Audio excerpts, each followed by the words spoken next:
Welcome to the Fantasy Forecast. I'm John Romero of the Washington Post. It is week 12 of the NFL season, and for fantasy football owners, that means it's likely the last couple weeks of the regular season in fantasy as teams chase a playoff spot.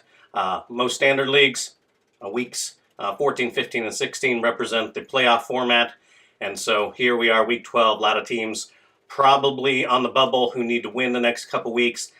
I'm here to help as much as I can. For those of you who want to follow me or ask me advice on Twitter, my handle is @John_J_Romero. So, how did we do in week 11? Well, was on the right side of our discussions on Keenan Allen of the Chargers and Robert Woods of the Rams. A big swing and a miss. I recommended against playing Samaje Perine of the Washington Redskins, and the Redskins and Perine made me look foolish as he had a great game in week 11, though the Redskins did come up short against New Orleans. So we're going to keep it short this week, holiday weekend, smaller amount of players at our disposal with 3 games on Thursday.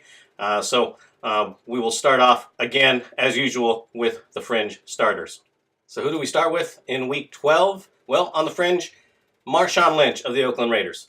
Lynch has been really a roller coaster ride. Only 3 double-digit games. He's got 4 games where he's scored fewer than 3 points.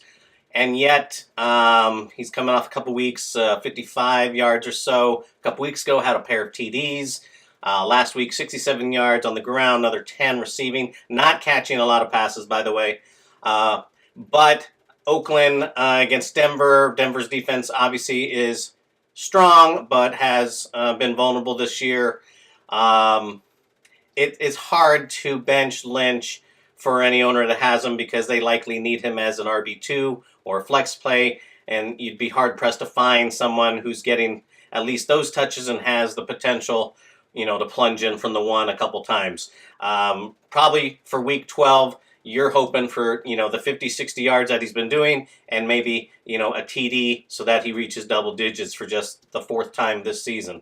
So Lynch owners, like I said, probably stay the course. Other owners thinking of picking him up or grabbing him in daily, not exactly the greatest matchup, and certainly hard to count on him when he's scoring is so contingent on getting into the end zone. Next up on the fringe is Doug Martin of the Tampa Bay Bucks. Now, if you're a Doug Martin owner, you probably haven't been playing him for a few weeks now, or at least a couple weeks. I mean, unless you just have been so strapped in the backfield that you've had to play him.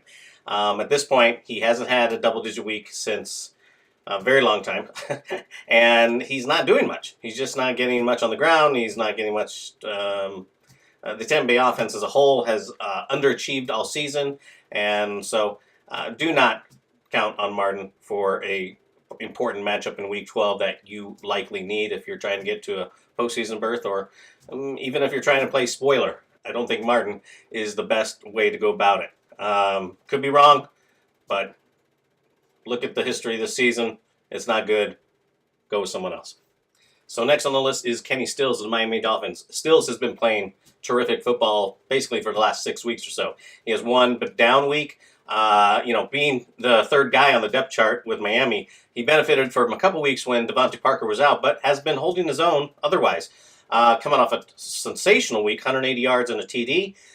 His rapport with Matt Moore is outstanding, and Moore could very well be the starter this week. So kind of a sneaky play, but week 12, week 13, some of these guys that are a little off the radar are the guys who help you get over the top, and that's why I feel Stills is a pretty good recommendation for those in need of a flex play, maybe even a wide receiver too, if they're kind of hurting in that department.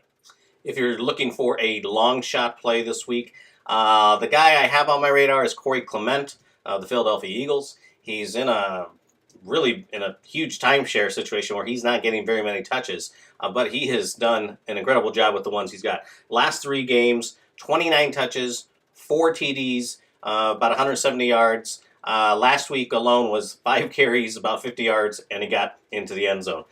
So it's really a roll of the dice to go with Clement. And truth is, I'm kind of one of those, if a guy's had a kind of run that he has, I usually kind of lean against. So only if you're really desperate for somebody who just has upside and need to play somebody is why I go with Clement. But otherwise, I wouldn't start him over anybody that is normally a solid contributor, because he's kind of due for a bad game since he's had a nice run, and he just doesn't get the touches necessary to roll the dice, and feel good about it. 5 to 6 touches is not a lot for an entire game. But that is going to do it for us on this week of the Fantasy Forecast. I'm John Romero of the Washington Post. My Twitter handle again is at John_J_Romero.